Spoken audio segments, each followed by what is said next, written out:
The term gender applied only to the grammar of language until the 1950s, when sexologists, intent on an agenda of sex reassignment, hijacked and redefined the word. Here's a list of what the textbook says. It tells students that biological sex and gender are two different things, that their biological sex may not be what they really are. What they really are is what they feel they are, and what they feel they are is their gender.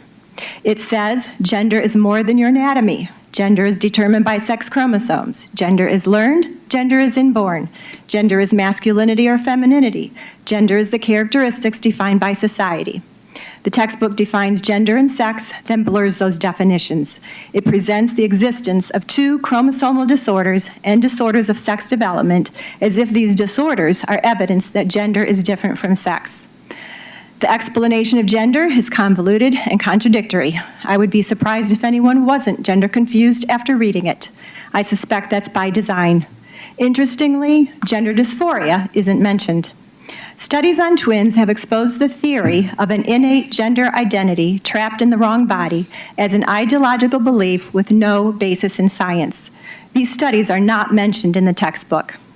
Barring one of the rare disorders of sex development, which affect less than 0.02% of the population, no baby is assigned sex or gender at birth. Sex declares itself anatomically in utero and is clearly evident and acknowledged at birth.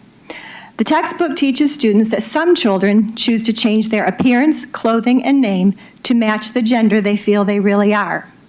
It teaches students that some people choose to undergo surgery to match their organs with their gender. And it teaches them that parents should be supportive. Consider a few other disorders where a person has delusions about self. In body dysmorphic disorder, the person has the erroneous conviction she is ugly. Would you affirm that? In body integrity identity disorder, a person feels he is a disabled person trapped in a healthy body. These people have sought amputations and surgical severing of the spinal cord so that their bodies would match their feelings. Would you affirm that? Would you recommend liposuction for a girl with anorexia?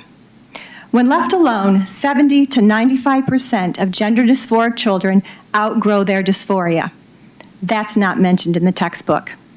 Nowadays, thanks to trans activists, children are not left alone. A student reading your textbook, who may understandably become confused, runs the risk of being identified by a trans activist teacher as a trans kid and encouraged to transition.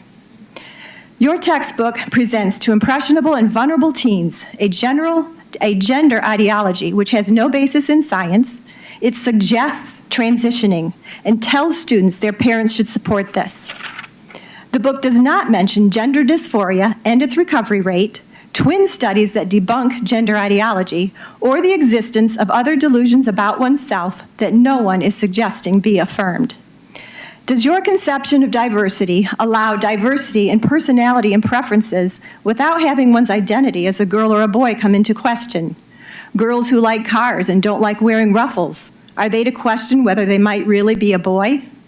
Gender confusion seems to be the goal of education, and it seems to be working.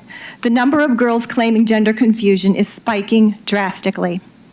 Your curriculum advances the transgender craze, which is sweeping our country thanks to a concerted, top-down effort by a powerful minority, forced on the American people, bypassing parents, victimizing kids, and pushing transgenderism, drag queen story hours, and sexualizing children. This instruction won't last forever. Whether you do the right thing or parents or legislators force it out, or whether it will be the inevitable lawsuits on behalf of the children and families who suffer thanks to this indoctrination. This dishonest textbook should be removed from the school, and instruction on gender ideology should cease.